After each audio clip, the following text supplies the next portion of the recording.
Assalamualaikum warahmatullahi wabarakatuh. Bismillah, alhamdulillah, wa syukurillah ala ni'matillah, wa la hawla wa la quwata illa billah al-aliyyil azim, amma ba'du.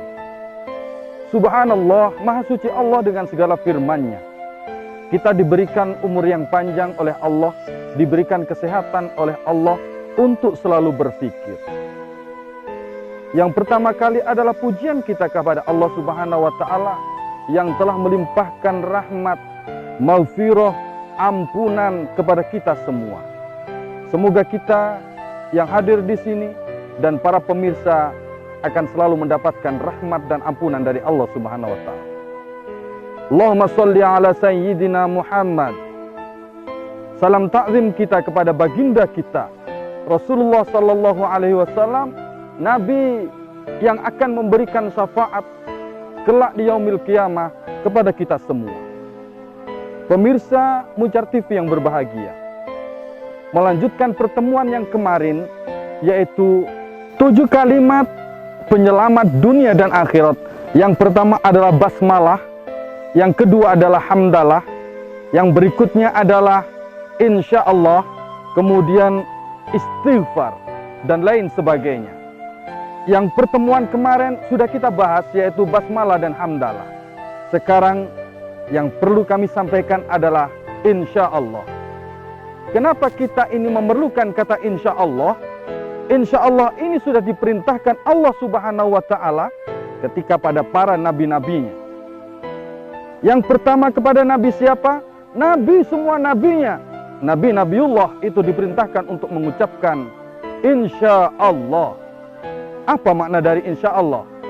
Ringan, sudah kita mengerti dan sering kita lafadzkan. Insya Allah, kalaupun Allah menghendaki. Perjanjian kita untuk melakukan sesuatu, ini kadang-kadang kita yakini bahwa kita akan bisa melakukan. Yakin 100%. Akan tapi kita lupa dengan insya Allah. Maka inilah perjanjian yang diberikan Allah kepada para nabi, yang kemudian diikuti oleh para aulia, para sahabat-sahabatnya untuk selalu mengucapkan insya Allah. Allah Subhanahu wa Ta'ala memberikan kepada nabi pertama adalah Nabi Sulaiman. Nabi Sulaiman ini para pemirsa, nabi yang kaya, nabi yang diberikan kelebihan oleh Allah Subhanahu wa Ta'ala, bisa berinteraksi dengan lain-lainnya, makhluk-makhluk yang lainnya. Akan tetapi di situ ada terbersit bahwa lupa dengan ucapan insya Allah. Nabi Sulaiman alaihissalam ketika mengiyakan ingin mendatangi para istri-istrinya. Wakila di dalam kitab itu ada istrinya, istri Nabi Sulaiman ada 100. Ada yang mengatakan 90. Ada yang mengatakan 80, ada yang mengatakan 70. Apa yang dilakukan oleh Nabi Sulaiman? Nabi Sulaiman mengatakan bahwa aku akan mendatangi semua istri-istriku pada malam hari ini dari 1 sampai 100. Dan aku yakin akan kuberikan semua istri-istriku ini, akan kugauli dan akan kuberikan sebuah anak yang besok bisa berjuang di jalannya Allah, yang bisa berjihad, yang tangguh, yang bisa naik kuda, yang mampu untuk diajak perang di jalannya Allah Subhanahu wa Ta'ala. Nabi Sulaiman alaihissalam datang dari 1 istri sampai istri yang terakhir. Inilah yang dilakukan Nabi Sulaiman. Akan tetapi apa? Nabi Sulaiman lupa mengatakan kalimah insya Allah. Apa yang terjadi? Malaikat Jibril menyampaikan kepada Nabi Sulaiman bahwa kau katakan insya Allah, semoga Allah tidak murka dengan engkau, semoga Allah mengabulkan apa yang menjadi niat hajatmu. Akan tapi dengan kelupaannya inilah Nabi Sulaiman dari istri yang pertama sampai yang terakhir ini tidak diberikan semuanya anak, akan tapi hanya 1 yang diberikan anak. hamillah satu istrinya itu dan memberikan anak yang anak itu tidak sempurna. Karena ini adalah saking Nabi Sulaiman alaihissalam untuk mengatakan kalimat insya Allah. Ini yang pertama. Yang kedua, sudah diyakini benar, sudah diyakini bahwa ini bisa aku lakukan. Kepada Nabi siapa? Yaitu kepada Nabi Ismail. Pemirsa yang berbahagia, Nabi Ismail ini adalah putranya Nabi Ibrahim. Ketika Nabi Ibrahim mendapatkan wahyu, mendapatkan perintah dari Allah Subhanahu wa taala untuk menyembelih anaknya, untuk menyembelih siapa? Nabi Ismail. Maka Nabi Ismail mengatakan bahwa apa yang dikatakan?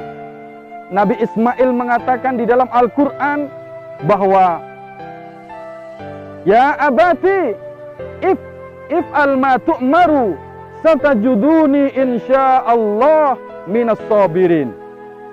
Wahai ayahku, lakukanlah ini apa yang menjadi perintah Allah Subhanahu wa taala.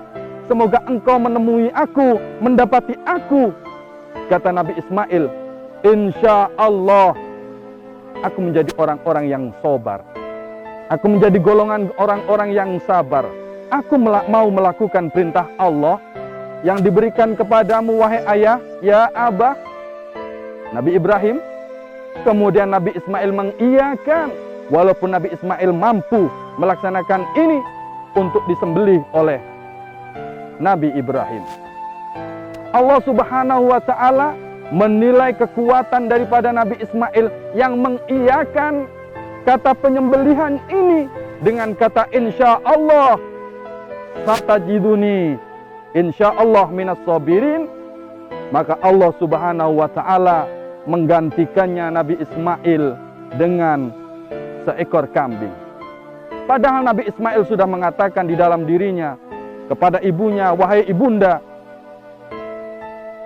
kalau abah sudah mendapatkan perintah yang demikian, aku siap untuk menghadapi ini.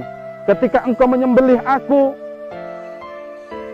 berikan aku kain putih, dan ketika nanti darahku sudah berlumuran pada kain itu, engkau simpan wahai ibu. Semoga menjadi kenangan bahwa aku adalah orang yang taat kepada Allah dengan melafazkan kalimat insyaallah minas sabirin. Subhanallah.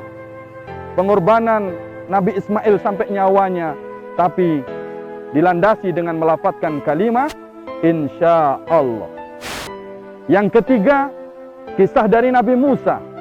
Nabi Musa alaihissalam ini adalah nabi yang banyak diberikan mukjizat oleh Allah, diberikan kelebihan oleh Allah Subhanahu wa taala.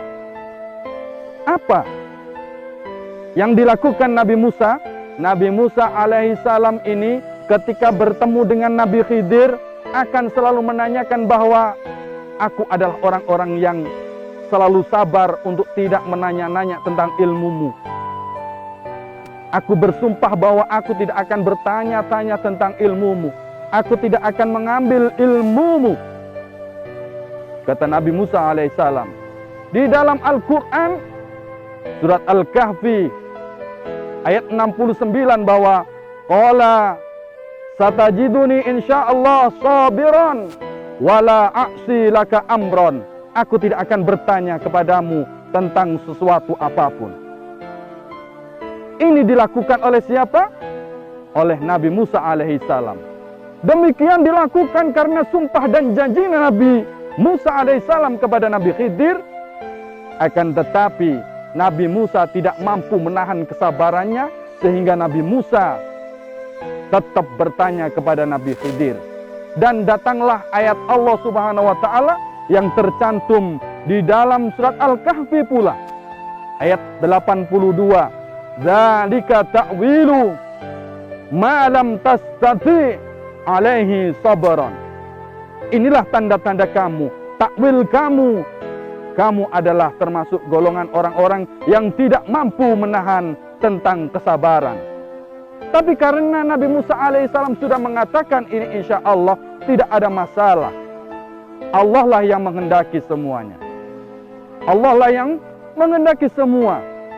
Nabi Musa, Nabi Sulaiman, kemudian Nabi Ismail. Di dalam kalimat insya Allah inilah kita diarahkan untuk selalu bisa mengembangkan dalam diri kita mengatakan insya Allah. Aku akan datang kepadamu insya Allah. Aku akan melakukan ini insya Allah. Para pemirsa yang berbahagia, kalimat insya Allah ini semoga indah pada diri kita. Dan kita akan berjumpa kembali setelah yang satu ini.